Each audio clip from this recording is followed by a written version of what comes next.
রহস্য ও অজানার দুনিয়াতে আপনাকে স্বাগতম। ঘটনাটি যখন ঘটেছিল তখন ইংল্যান্ডের রাজা ছিলেন স্টিফেন, যিনি 1135 থেকে 1154 সাল পর্যন্ত রাজত্ব করেন। দ্বাদশ শতাব্দীর শেষের দিকে ইংল্যান্ডের ছোট্ট একটি গ্রাম যার নাম উলপিট, ওই গ্রামে হঠাৎ করে দেখা যায় দারুণ এক চাঞ্চল্য। হবেই বা না কেন, যদি হঠাৎ করে দেখা যায় ছোট্ট দুটি শিশু যাদের গায়ের রং সবুজ, তাহলে সবার চোখ ছানা বড়া হবে বই কি। সেই সময়টা ছিল ধান চাষের মৌসুম। গ্রামের কৃষকরা মাঠে কাজ করছিল। হঠাৎ করেই জঙ্গলের পথ ধরে গ্রামের দিকে হেঁটে আসে ছোট দুইটি ছেলে মেয়ে।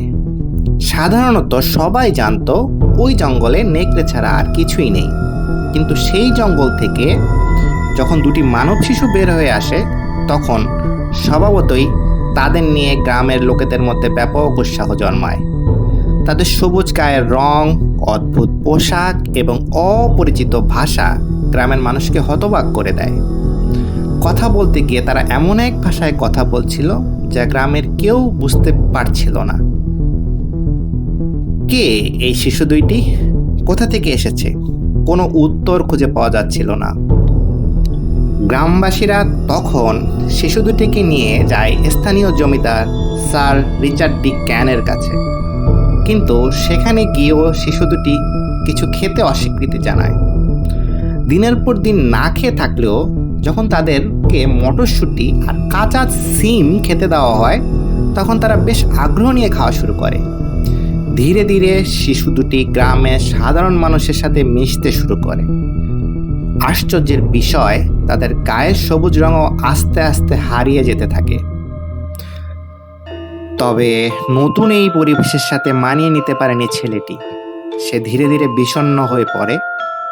তার মনের এই অবস্থা তাকে অসুস্থ করে তোলে এবং কিছুদিনের মধ্যেই ছেলেটি মারা যায়।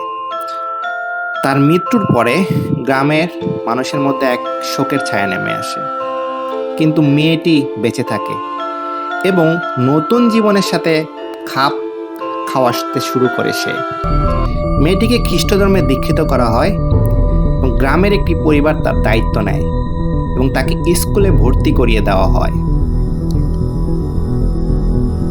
বেশ কিছুদিন যাওয়ার পরে মেয়েটি যখন ইংরেজি ভাষা শিখে ফেলে, তখন তাকে তার অতীত সম্পর্কে জিজ্ঞাসা করা হয়।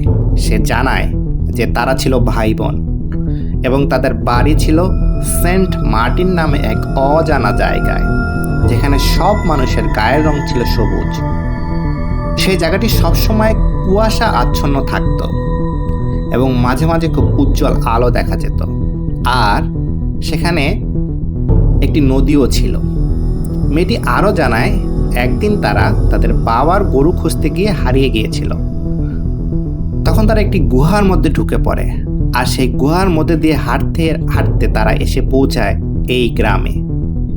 গুহা থেকে বের হওয়ার পরে প্রচণ্ড সূর্যের আলোতে তাদের চোখ ধাঁধিয়ে যায় এবং কিছুক্ষণ পরে তারা হাঁটতে হাঁটতে সেই বন থেকে বের হয়ে আসে।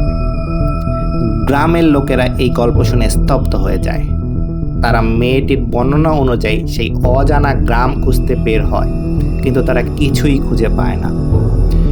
মেয়েটি বড় হয়ে নর্ফোক রাজ্যের কিংস লিনের এক যুবককে বিয়ে করেন, যিনি ছিলেন রাজা দ্বিতীয় হেনরির মুখপাত্র।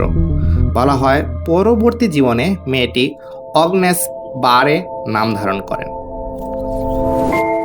উলপিটের এই সবুজ শিশুদের নিয়ে হাজারো মুখরোচক কাহিনী প্রচলিত রয়েছে, কিন্তু সবচেয়ে রহস্যময় হলো এই শিশুদের প্রকৃত পরিচয় বা তাদের গ্রাম সম্পর্কে কেউ কিছুই জানতে পারেনি।